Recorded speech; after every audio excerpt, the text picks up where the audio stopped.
Hey, what is up everybody? This is Stevie Breach coming to you here today. I'm about to call it a day. Honestly, I'm going to shave, take a shower, lay down, go to bed, and probably upload this video first thing tomorrow morning. But I'm listening to Something to Wrestle With. This is Bruce Pitcher and Conrad talking about Sable. They opened up this week's show talking about Vader. They've done a video about him in their past. It was one of their first shows that they ever did. Conrad had said that Vader is one of his favorite wrestlers as he was growing up, and they covered Vader in the WWF when he first came in those 95 years, battling against Shawn Michaels, and then sort of falling out of favor, and then almost pretty much ending his wrestling career in the later years there. They were talking about Vader, and they mentioned the fact that they think for sure Vader will go into the Hall of Fame this upcoming year. I talked about this a little bit in the video that I made, giving my thoughts about Vader immediately right after his death. I wouldn't be the first one to really come out and say that I think Vader is going to be going into the Hall of Fame at Wrestlemania 35. It's not that I don't think that Vader is a definite for sure Hall of Famer, but if you go back to last year, we had the passing of China, and immediately after that there was an outpouring of people saying that China would go into the Hall of Fame at Wrestlemania 34, and instead we were treated to Molly Holly. I'm not trying to sort of, debate China versus Vader, Vader versus China, or sort of try to say that one is a better superstar than the other. I'm just trying to get into the mind of Vince McMahon, and I think WWE, they want to make wrestling fans happy. The Wrestling Hall of Fame is for the wrestling fans. It's also a little bit for some egos in WWE to sort of, say this person is better than this person and this person's a Hall of Famer. At this point in time, they put so many people into the Hall of Fame. They're always looking to see who's going to be that, tag team that goes in. They're always going to see who that main eventer to go in. There's not very many people out there that deserve to be in the Hall of Fame that are not in the Hall of Fame. We're getting to the point where, we're waiting for the careers of The Rock, Undertaker, Triple H, Vince McMahon to end for them to go into the Hall of Fame someday. But people that are really retired, that, deserve to be that main event slot or debatable main event slot, is coming up close.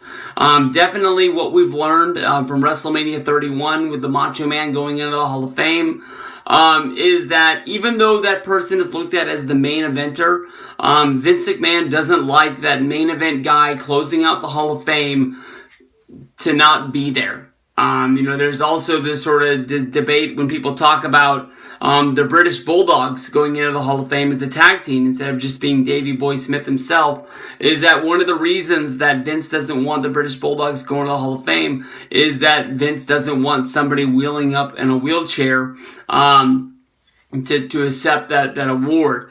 He sort of wants to show these guys of still being together, still being able to go out there and accept their awards. Is not saying that people who have passed away have not gone into the Hall of Fame and had somebody else accept the award for them, but most of the time it's a few years down the road. I'm not 100% sure, but I think Macho Man even waited a year after his death before getting the nod to go into the Hall of Fame at WrestleMania 31. It might even have been 2 years. So there's no real rule to it. Anything can change. It's just how basically Vince McMahon and the powers that be feel, basically when they're putting together the list of who's going to go into the Hall of Fame.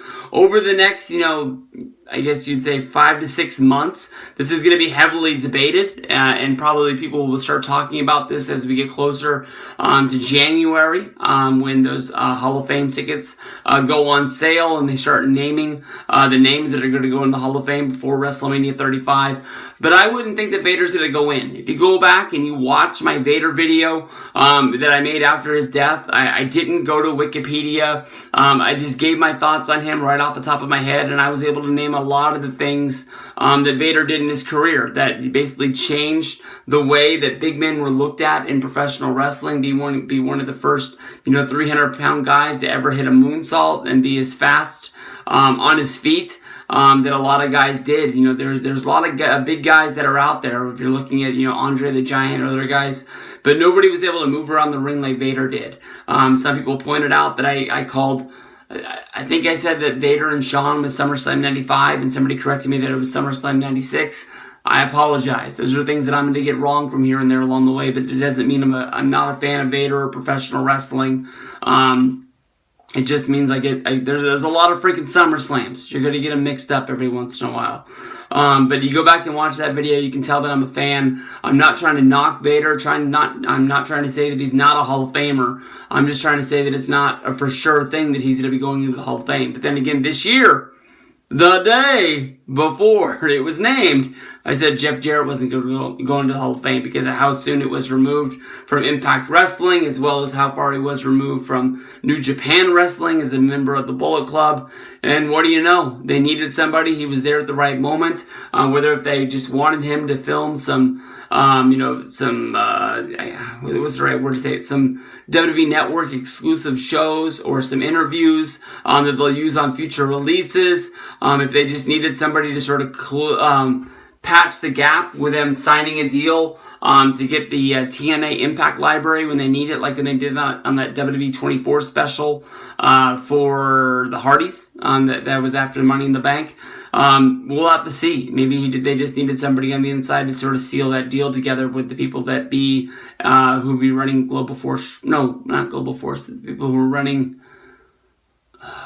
whatever the heck they call it now, Impact Wrestling or something like that. It seems like they put 3 letters on the bottom of the screen every time they show TNA stuff. I can't think of what it is. So we'll see what goes down. I could be 100% wrong, but I'm just saying I'm not sure Vader goes in at WrestleMania 35.